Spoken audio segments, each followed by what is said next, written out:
AP deputy CM Pawan Kalyan చేసిన Konaseema comments తెలంగాణలో దుమారం రేపాయి. తెలుగు రాష్ట్రాల మధ్య దిష్టి పాలిటిక్స్ మొదలయ్యాయి. తెలంగాణ నేతలు ఒక్కొక్కరుగా పవన్ కళ్యాణ్ వ్యాఖ్యలపై మండిపడుతున్నారు. మంత్రులు, ఎమ్మెల్యేలు సైతం హాట్ కామెంట్స్ చేస్తున్నారు. తెలంగాణలో పవన్ కళ్యాణ్ సినిమాలను బ్యాన్ చేస్తామంటూ మంత్రి కోమటిరెడ్డి వెంకటరెడ్డి కీలక వ్యాఖ్యలు చేశారు. తెలంగాణ ప్రజల గురించి పవన్ కళ్యాణ్ చేసిన వ్యాఖ్యలకు క్షమాపణ చెప్పాల్సిందేనని డిమాండ్ చేశారు. తెలంగాణ ప్రజలను ఎవరైనా అవమానిస్తే ఊరుకునేది లేదని హెచ్చరించారు. క్షమాపణ చెప్తే ఒకటో రెండో సినిమాలు ఆడతాయి, లేదంటే తెలంగాణలో పవన్ సినిమాలు ఆడవని చెప్పారు. ఒక్క థియేటర్లో కూడా సినిమా రిలీజ్ అవ్వదన్నారు. రాజకీయ అనుభవం లేకనే పవన్ ఇలా మాట్లాడుతున్నారని కోమటిరెడ్డి వెంకటరెడ్డి మండిపడ్డారు. మాట్లాడి దాదాపు 13 సంవత్సరాలు అయిపోయింది. తెలంగాణ 13 సంవత్సరంలో పడుతున్నది. ఈ సమయంలో మా తెలంగాణను అవమానపరచొద్దని పవన్ కళ్యాణ్ గారు బేషరతుగా క్షమాపణ చెప్పితేనే తెలంగాణ ప్రజలు క్షమిస్తారు. ఇక ఇప్పుడు దాన్ని క్షమాపణ చెప్పకపోతే ఎవ్వరు కూడా చిరంజీవి గారికి సంబంధం లేదు. Chiranjeevi is a super man. ఆయన ఎప్పుడు కూడా వివాదాలకు దూరంగా ఉంటారు. కానీ పవన్ కళ్యాణ్ కొత్తగా రాజకీయాలకు వచ్చి డిప్యూటీ సీఎం కాగానే తెలిసి తెలియకనే మాట్లాడిండో, మరి కావాలని తెలంగాణ వాళ్ళని అవమానపరచాలనుకుండో ఏమనుకుండో, కానీ దానికి క్షమాపణ చెప్తే కనీసం ఆయన సినిమా 1-2 రోజులన్నా ఆడుతుంది. చెప్పకపోతే ఎక్కడ కూడా తెలంగాణ థియేటర్లలో సినిమాలు రిలీజ్ కావు. సినిమాటోగ్రఫీ మినిస్టర్గా నేను చెప్తున్నా ఈ మాట. కానీ ఈ విధంగా తెలంగాణపై పవన్ కళ్యాణ్ చేసిన వ్యాఖ్యలకు రాష్ట్ర ప్రజలకు క్షమాపణ చెప్పాలని ఎమ్మెల్సీ బల్మూరి వెంకట్ డిమాండ్ చేశారు. పవన్ సినిమాలు తెలంగాణలో ఆడనివ్వబోమని హెచ్చరించారు. ఆంధ్రప్రదేశ్ డిప్యూటీ సీఎం పవన్ కళ్యాణ్ తెలంగాణ రాష్ట్రం గురించి, తెలంగాణ ప్రజల్ని అగౌరవపరిచే విధంగా మాట్లాడటం అనేది చాలా బాధాకరం. గతంలో సినిమాలు ఆడేటప్పుడు తెలంగాణ రాష్ట్రం అంటే నాకు అపారమైన ప్రేమ ఉంది, అపారమైన గౌరవం ఉందని మాట్లాడిన నువ్వు ఈ రోజు ఆంధ్రప్రదేశ్ కి డిప్యూటీ సీఎం కాగానే మతి స్థిమితం కోల్పోయి నీ స్వార్థ రాజకీయాల కోసం తెలంగాణ రాష్ట్రం గురించి ఈ రకంగా మాట్లాడటం అనేది చాలా బాధాకరము. నువ్వు నిజంగా నీకు సిగ్గుంటే నువ్వు మాట్లాడిన మాటలకి కుటుంబ సమేతంగా తెలంగాణ రాష్ట్రాన్ని విడిచిపెట్టి వెళ్ళి ఆంధ్రప్రదేశ్లోనే ఉండు.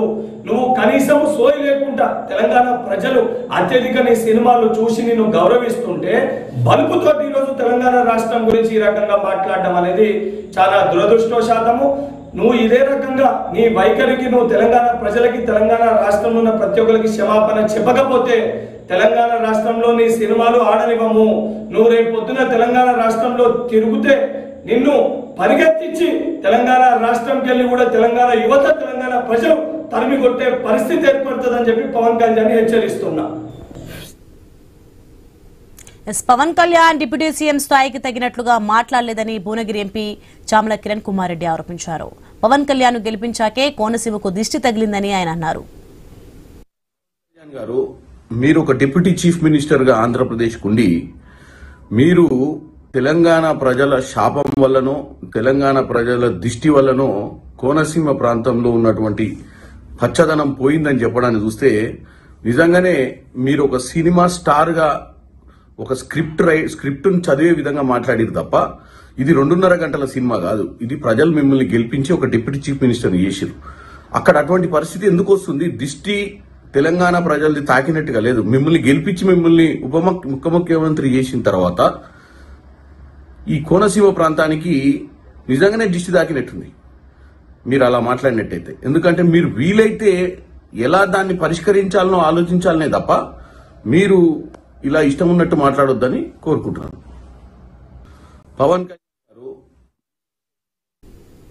పవన్ కళ్యాణ్ దిష్టి వ్యాఖ్యలపై ఏపీ సీఎం చంద్రబాబు స్పందించాలని మంత్రి పొన్నం ప్రభాకర్ అన్నారు. 2 రాష్ట్రాల మధ్య వైషమ్యాలు కలిగేలా మాటలు మాట్లాడడం దురదృష్టకరమన్నారు. అక్కడెక్కడో చెట్లిండిపోతే తమను నిందించడం సరికాదన్నారు. తెలంగాణ ప్రజలను అవమానించేలా మాట్లాడడం బాధాకరమన్నారు. ఆంధ్రప్రదేశ్ 2 రాష్ట్రాలు కూడా ఒక అన్నదమ్ముల భావంతో ఉండేటువంటి రాష్ట్రాలు. తెలంగాణ తుఫాన్ లో మునుగుతుంటే కూడా మేము ప్రకృతి అనుకుంటున్నాం తప్ప ఆంధ్ర ప్రజల తప్పు పడతలేదు. ఎక్కడో కోనసీమలో కొబ్బరి చెట్టు ఎండిపోతే ఆంధ్రలో ప్రాతినిధ్యం వహిస్తున్న ఉప ముఖ్యమంత్రి తెలంగాణ వల్ల దృష్టి జరిగిందంటే ఆయన వివేకవంతుడో అవివేకవంతుడో నాకు తెలియదు. ఆ మిత్రపక్షంకు బాధ్యత వహిస్తున్న తెలంగాణ భారతీయ జనతా పార్టీ నాయకత్వం ఆయన పట్ల స్పందించాలని కోరుతా ఉన్నా. అదేవిధంగా ఆంధ్రప్రదేశ్ ముఖ్యమంత్రి గారు కూడా స్పందించాలి. స్వయంగా భారతీయ జనతా పార్టీ పొత్తున్నది కాబట్టి కక్షపూరిత 2 రాష్ట్రాల మధ్యలో వైషమ్యాలు కలిగేటువంటి మాటలు మాట్లాడడం అనేది దురదృష్టకరం. అక్కడెక్కడో చెట్లు ఎండిపోతే మమ్మల్ని దృష్టి కలిగిందని నిందిస్తే ఇది తెలంగాణ పౌరులకు అవమానం. వెంటనే ఉపసంహరించుకోవాలి, క్షమాపణ కోరాలి.